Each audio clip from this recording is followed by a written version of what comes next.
আগস্টের পরে আমরা যখন বারবার ভাবছিলাম যে ক্ষমতা কাঠামোর বুঝি পরিবর্তন হয়ে গিয়েছে, বাংলাদেশেরও পরিবর্তন হবে, কিন্তু বাংলাদেশের যে রাষ্ট্র কাঠামো আছে, রাষ্ট্র কাঠামোর ভিতরে খুব বেশি পরিবর্তন দেখতে পাচ্ছি না এই কারণে যে এখনো আওয়ামী লীগের বিচারের দাবিতে, আওয়ামী লীগ নিষিদ্ধের দাবিতে আমাদের রাস্তায় নেমে আসতে হয়। যেখানে 5 আগস্টে নির্ধারণ হয়ে গিয়েছিল আওয়ামী লীগ বাংলাদেশে থাকবে কি থাকবে না, সেখানে আজকে এসেও ওই কনফিউশনে ভোগার কোনো সুযোগ আমাদের নাই।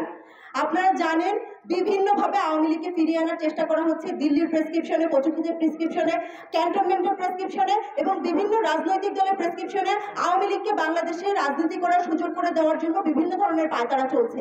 কিন্তু আমরা বলে দিতে চাই, আগস্ট মাসে আমরা যেভাবে আওয়ামী লীগের বিরুদ্ধে রাস্তায় ছিলাম, এখন আমরা সেভাবেই আছি। যতদিন পর্যন্ত আমাদের শরীরে এক বিন্দু রক্ত আছে, আমরা ততদিন পর্যন্ত বাংলাদেশে আওয়ামী লীগের রাজনীতি ফিরে আসতে দেব না। এবং এটা শুধুমাত্র কথা না, আমরা প্রমাণ করে দেখাবো। যতদিন পর্যন্ত আওয়ামী লীগ নিষিদ্ধ না হয়, যতদিন পর্যন্ত আওয়ামী লীগের বিচার না হয়, আমরা রাস্তায় থাকবো। আওয়ামী লীগের বিচার আমরা দেখেই ছাড়বো। আপনারা দেখেছেন আওয়ামী লীগকে বিভিন্নভাবে তকমা দেওয়া হচ্ছে ভালো আওয়ামী লীগ, যারা আগস্ট মাসে গণহত্যায় সরাসরি ছিল না, যারা বিভিন্নভাবে প্রবাসে ছিল, আওয়ামী লীগের বিভিন্ন নেতার সন্তানেরা, তাদেরকে রিফাইন্ড আওয়ামী লীগ নাম দিয়ে নতুন করে বাংলাদেশে ফিরিয়ে আনার চেষ্টা করা হচ্ছে। অথচ আমরা যখন জুলাই আগস্টে গুলির সামনে দাঁড়িয়ে আন্দোলন করছিলাম, যখন আমাদের হাজার হাজার ভাই বোনেরা মারা যাচ্ছিল, গুলির সামনে দাঁড়িয়ে গুলি খেয়ে মারা যাচ্ছিল, তখন আওয়ামী লীগের একটা ওয়ার্ড পর্যায়ের নেতাও কিন্তু কখনো মুখ খোলে নাই। এখন তাদেরকে রিফাইন্ড আওয়ামী লীগ নাম দিয়ে ফিরিয়ে আনার কোনো সুযোগ আমরা দেব না। আমাদের সংগ্রাম ততদিন পর্যন্ত চলবে যতদিন পর্যন্ত আমাদের ক্ষমতা কাঠামো জনতামুখী না হয়। আমরা বিশ্বাস করি জনতামুখী ক্ষমতা ছাড়া কখনো একটা দেশের পরিবর্তন সম্ভব না। অথচ এই নতুন বাংলাদেশও আমাদের ক্ষমতা কাঠামো শুধুমাত্র ক্যান্টনমেন্ট মুখী হয়ে যাচ্ছে। আমাদের ক্ষমতা কাঠামো জনতামুখী না হওয়ার পরিবর্তে আমাদের ক্ষমতা কাঠামো পর্তুগিজমুখী, যেটা আমরা এই বাংলাদেশে কখনো চাই নাই। আমরা চাই আওয়ামী লীগ নিষিদ্ধ হোক, আমরা চাই আওয়ামী লীগের বিচার হোক। এইটা যদি কোনো ধরনের যদি কিন্তু ছাড়া আমরা আওয়ামী লীগের নিষিদ্ধের পক্ষে আছি এবং পক্ষে থাকবো। আওয়ামী লীগের খবর রচনা হয়ে গেছে 3 আগস্ট এক দফা ঘোষণার মাধ্যমে এবং 5 আগস্ট ছাত্র জনতার গণ অভ্যুত্থানের মাধ্যমে আওয়ামী লীগের রাজনীতি দেশ থেকে নিষিদ্ধ হয়ে গেছে। আপনারা যারা নতুন করে আওয়ামী লীগের পুনর্বাসনের স্বপ্ন দেখছেন, আপনারা ভুলে যান না আপনাদের সন্তান, আপনাদের ভাই, রিস্কাওয়ালা, ঠেলাওয়ালা, সাধারণ ছাত্র জনতা জীবন দিয়েছে। এই পল্টন ময়দানে বিএনপির কর্মীর মগজ পড়ে থেকেছে, সাধারণ ছাত্র জনতা পড়ে থেকেছে ডাস্টবিনে।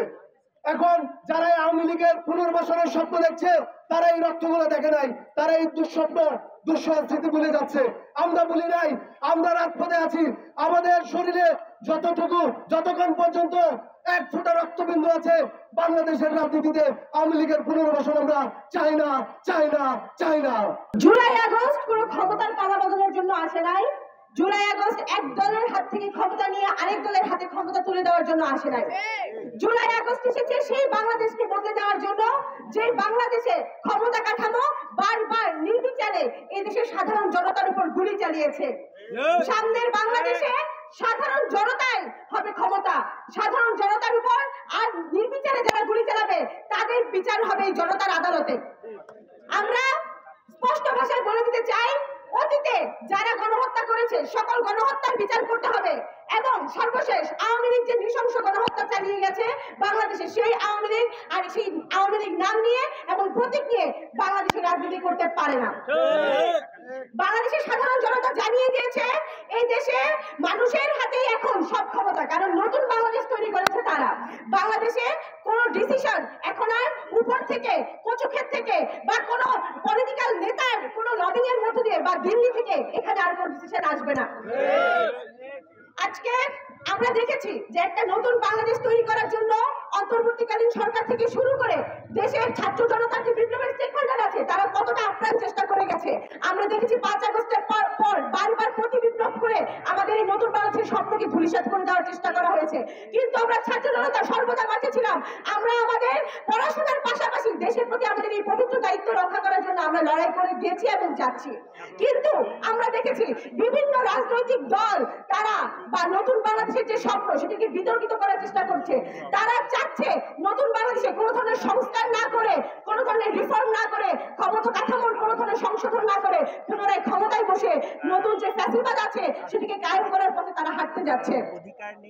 আমরা স্পষ্ট ভাষায় বলে দিতে চাই, নতুন বাংলাদেশ যে বাংলাদেশের স্বপ্নে আমার ভাইয়েরা আমার বোনেরা জীবন দিয়েছিল, সেই বাংলাদেশের সংস্কার করার মাধ্যমে, রিফর্ম করার মাধ্যমে তবেই কেবল এই নতুন বাংলাদেশের নির্বাচন হতে পারে এবং তার মাধ্যমে নিয়মতান্ত্রিকভাবে বাংলাদেশে নতুন গণপ্রজাতন্ত্রী বাংলাদেশ সরকার গঠিত হবে। কিন্তু সেই নির্বাচনের প্রক্রিয়ায় আওয়ামী লীগ নামে এবং আওয়ামী লীগ প্রতীকে কেউ অংশগ্রহণ করতে পারবে না। আওয়ামী লীগের যে রাজনীতি এটা 5ই আগস্ট বন্ধ হয়ে গিয়েছে। আওয়ামী লীগের রাজনীতি যে ফাইল, এই ফাইল উত্তর পাড়া বা দক্ষিণ পাড়া কারো প্রেসক্রিপশনে বাংলাদেশ আর ওপেন হবে না। এটা এই ছাত্র জনতা মাঠে 5 তারিখ আওয়ামী লীগের রায় দিয়ে দিয়েছে। এই রায় আর কখনোই কোনোভাবে বাস্তবায়িত হতে দেওয়া যাবে না। আমরা অন্তর্বর্তীকালীন সরকারের কাছে অনুরোধ জানাতে চাই, আপনারা 8ই আগস্ট দায়িত্ব গ্রহণ করার পরে আপনাদের 3টে কাজ গুরুত্বপূর্ণ ছিল: আওয়ামী লীগের বিচার, সংস্কার, নির্বাচন। সংস্কার নির্বাচন নিয়ে কথা থাকলেও আমরা 8 মাস পরে এখন আওয়ামী লীগের বিচার দেখতে পাচ্ছি না। আমরা সরকারের কাছে দাবি জানাতে চাই, অতি দ্রুত আওয়ামী লীগের বিচার বাস্তবায়িত করে তাদেরকে নিষিদ্ধ করতে হবে এই বাংলার মাটিতে। বাংলার মাটিতে আওয়ামী লীগ কোনো ফরম্যাটে আর ব্যাক করতে পারবে না। আমরা দেখতে পাচ্ছি ডিসেম্বর নির্বাচন বা 26 সালের জুনের নির্বাচনের কথা বলা হচ্ছে, কিন্তু এখনই আওয়ামী লীগকে ব্যাক করার যে পাইতারা চলছে, ছাত্র জনতা এটা কখনোই মেনে নিবে না। আমরা এখনো মাঠ ছেড়ে যাই নাই। আমরা আবারও বলে দিতে চাই, আওয়ামী লীগ এবং নৌকা প্রতীক এই নির্বাচনে কোনোভাবে ব্যাক করবে না।